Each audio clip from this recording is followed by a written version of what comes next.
Hello, my name is Don Story. I have Parkinson's disease. This is the introduction to my video log that I plan to record from time to time about my journey with Parkinson's. A little way of introduction, I'm 78 years old. I was diagnosed with Parkinson's in November of 2021, about a year and 14 months ago. I guess the one thing to be sure everybody understands is Parkinson's is referred to as a snowflake disease, meaning that Parkinson's is different for everyone who has it. There is no typical progression of Parkinson's. Parkinson's is a degenerative progressive muscular disease that affects movement. It affects a lot of things, but different for everybody. The saying among the medical community is when you see one Parkinson's patient, you've seen one Parkinson's patient, because everyone's journey with Parkinson's is different. I was 77 years old when I was diagnosed, and I'm in the early stages of Parkinson's. I don't have the typical thing you think of with Parkinson's. I don't have any tremors. That doesn't mean I won't develop them, but I don't have any tremors. I may have had Parkinson's for a year or two before I was actually diagnosed. The things that I noticed was my handwriting became very difficult. I used to have a good, legible handwriting.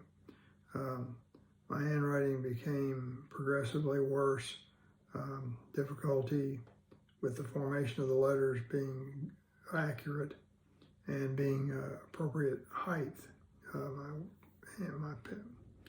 My penmanship got quite small, to the point that it was almost impossible for me to write a letter by hand or a note.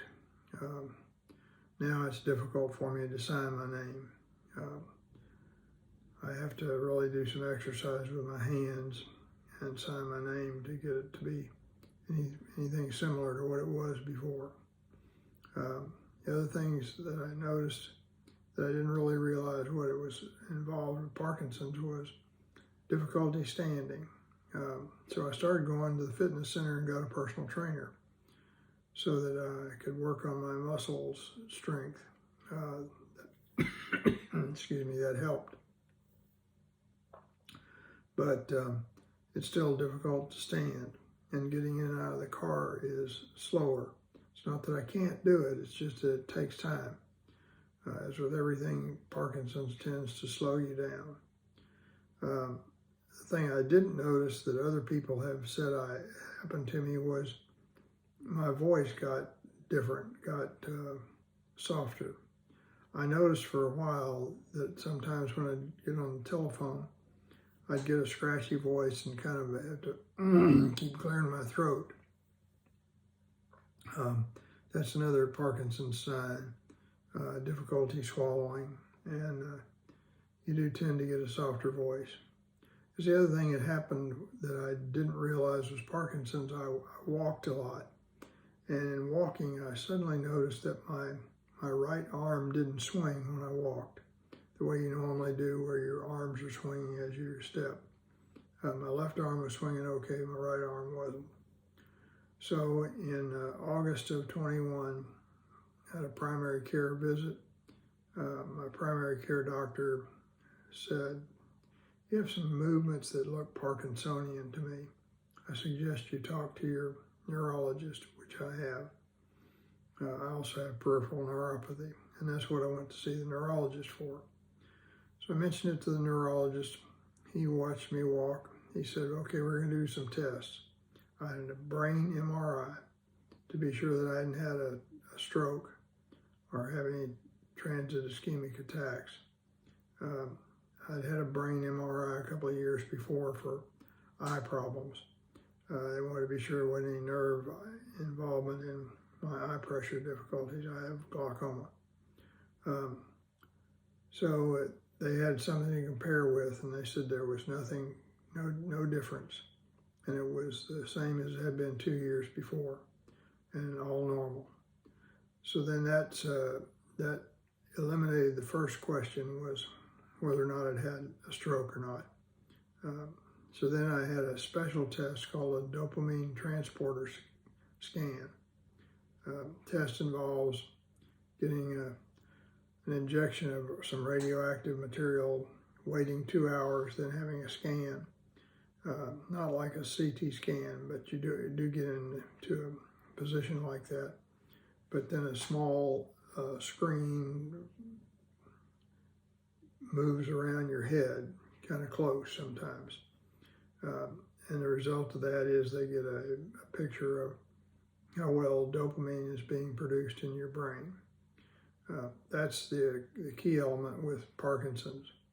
A portion of your brain, and I could say what it is if I'd look it up, but there's an area in your brain that produces dopamine, and that stops working. Either stops working completely or doesn't produce enough dopamine. The difficulty then becomes you can't get something across the blood-brain barrier. So we take medications that replace the dopamine with a synthetic form of dopamine in our bodies to reduce the symptoms. I was fortunate and got to see a neurologist who's a movement specialist, specialized in movement disorders. And they put me on carbidopa, levodopa, continuous release medication I take 3 times a day. It helps with my symptoms. It doesn't completely eliminate anything.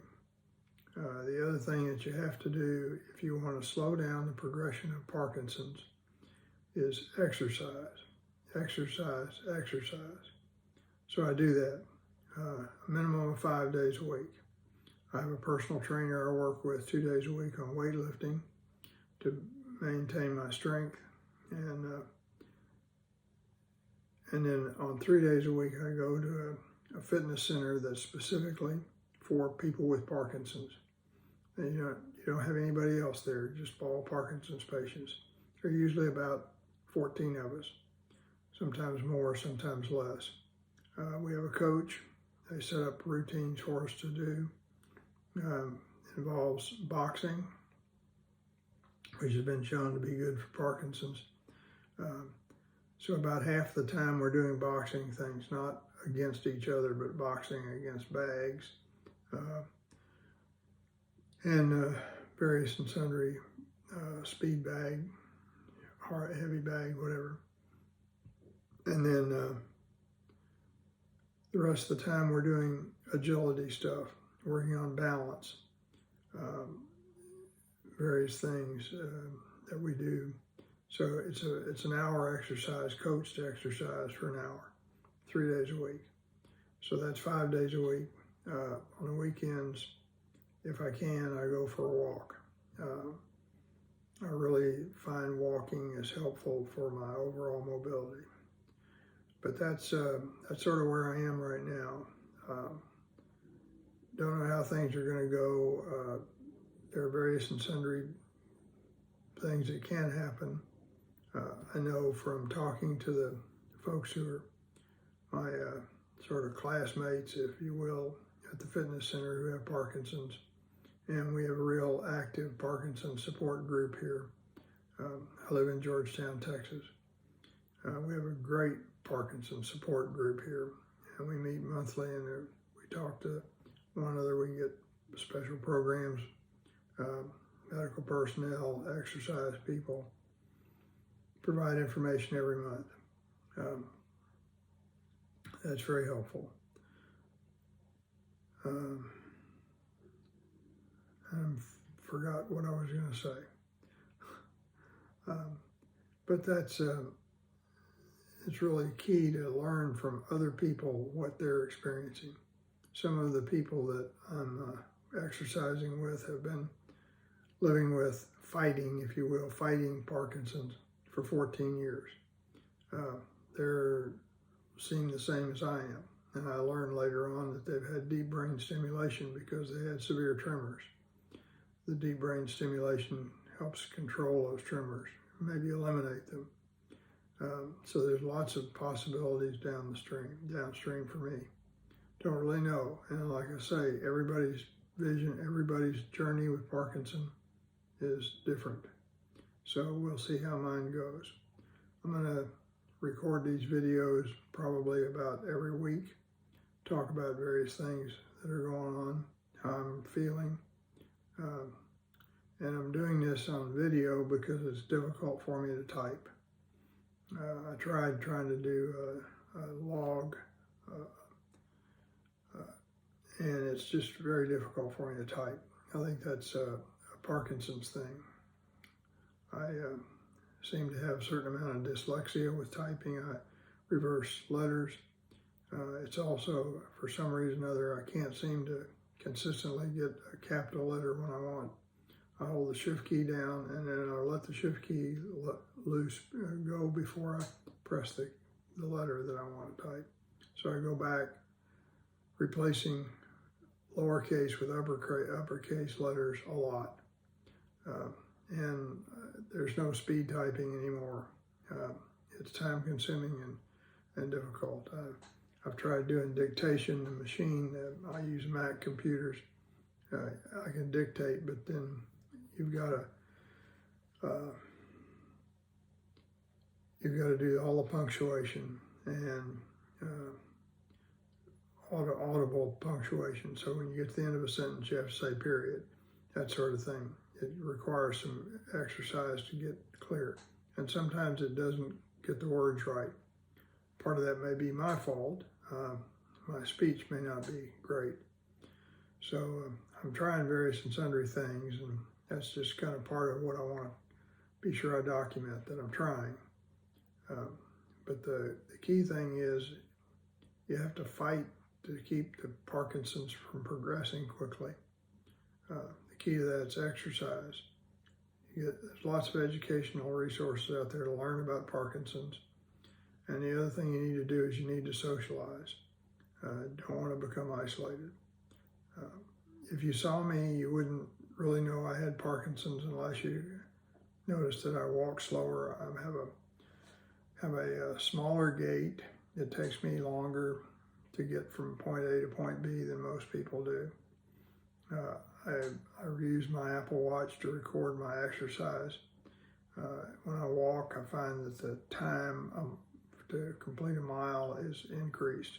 I used to be able to do a mile in 20 minutes, about 20 minutes, sometimes a little less. Now it's up over 24 minutes. And that's because of my pace and my gait, but that's Parkinsonian. So that's about it for now. I'm not sure how I'm going to do about posting this. I have a YouTube channel, but I don't really post things publicly. But I'm considering posting these things publicly just for the benefit of anybody who wants to see what one person's going through in terms of Parkinson's. And like I say, it's a snowflake disease. Because I'm having this go one way doesn't mean you're going to have the same thing if you have Parkinson's. Now, there are people who have very young onset, the most famous of which is Michael J. Fox. I mean, I think everybody knows about him. He got Parkinson's when he was 29. I'm 77, 78. 77 when I was diagnosed, 78. Probably some of those symptoms I talked about, I experienced for at least a year before I actually got a diagnosis. I thought some of it was just age-related, maybe arthritis in my hand, that sort of thing. But nope, it's Parkinson's. So it's January of 2023, and I'm just starting this. But I've been battling Parkinson's for about 14 months now. Hope you find this valuable, interesting, whatever. If I post it where you can do comments, please feel free. Thanks very much. Until next time.